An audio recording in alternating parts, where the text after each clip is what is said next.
Well, we're going to wrap it up after this, but this is Timothy Brown, your host with Real Estate Revealed, with Michael Walsh, our guest today from exclusivelybuyers.ca. Michael, many people have bought and sold a number of houses in their life, and as we age, we're probably into our third, fourth, fifth private principal residence where we've lived. Some people, like myself, I've bought a few commercial properties. This building we're in, I purchased some investment condos, what have you. Even though I am licensed under the Real Estate Business Brokers Act, I also consider myself a fairly competent business person, particularly with buying and selling real estate. There's a few ins and outs, and there's some zoning issues that I need to always be assured of, and I'd like to have a building inspected. And quite often I'm always there for that inspection, but I feel pretty confident that I could sell my own property. And I recently sold some properties with the aid of an agent. Is it, in your opinion, do you think there's a segment of the marketplace of Canadian homeowners who would be perfectly able to sell their property on their own without the aid of your traditional real estate agent? I would say there's a large segment of the Canadian population that could do that.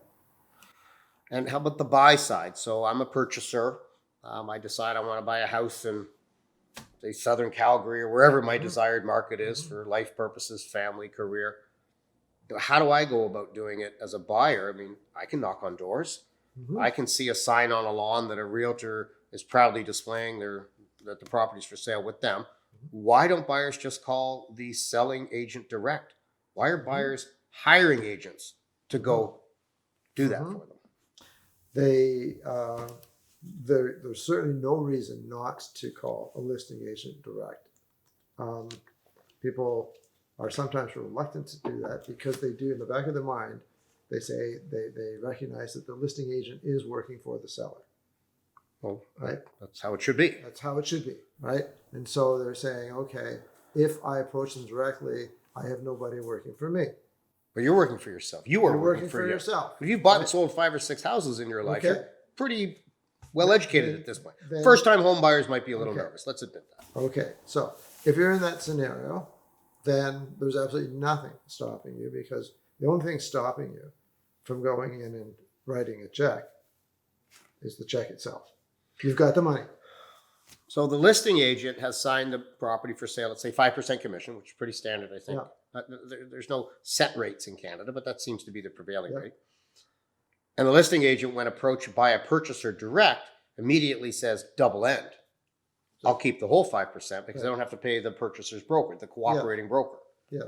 Well, as a buyer, I don't buy that. I immediately think, well, if 2.5% is not being paid to the other realtor, either that commission is being paid to me as my own agent, or I want it off the price of the property. I'm not going to allow that listing agent to take 5% commission when they were only expecting 2.5% in the first place.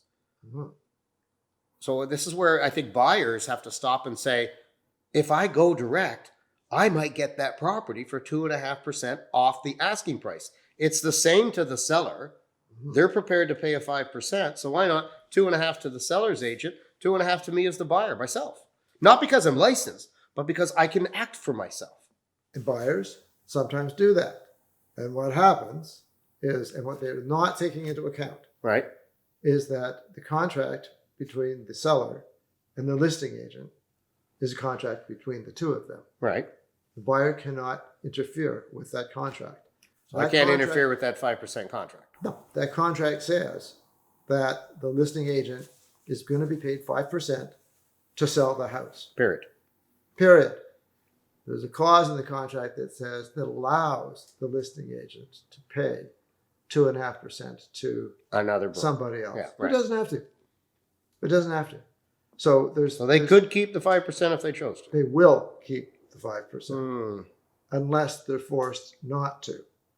So that is so this is the negotiating acumen of the buyer and how they present to this seller's agent, and then how the seller's agent presents to the home seller. I see a potential for a 2.5% commission or a 2.5% price savings if I go direct to the seller's agent. Right. So you go to the seller's agent and you say, I know there's no other agent to pay here. So we're going to make a deal because you're going to get an extra 2.5%. You won't have to. So I can get 2.5% better on the price. And he says, yes, you can. Sure. It's all the same to the homeowner. So you do a deal, right? Yeah. So you do the deal, right? He still got his 5%. Where's your evidence? Where is your evidence that 2.5%? I'm not a party to that contract. I'd never see the final invoice they Never sent. seen it. So they may actually persuade the homeowner to sell to me for 2.5% less than asking. It's still- I think I've got my commission extracted in a 2.5% price reduction, You know. but the agent still goes back to the homeowner and charges them the 5% anyway. Yeah. That's possible. And I'm sure it's happened. Just by That's saying standard. It's not that it's happened. It's standard. this industry has got to change. I'm Timothy Brown, your host of Real Estate Revealed. That's it for today's filming. We've got about 15, 16 episodes. Hope you've enjoyed them. Michael and I will be back in 2 or 3 months filming again. If you have any comments or any questions, the email address will come on the screen. Thanks for watching.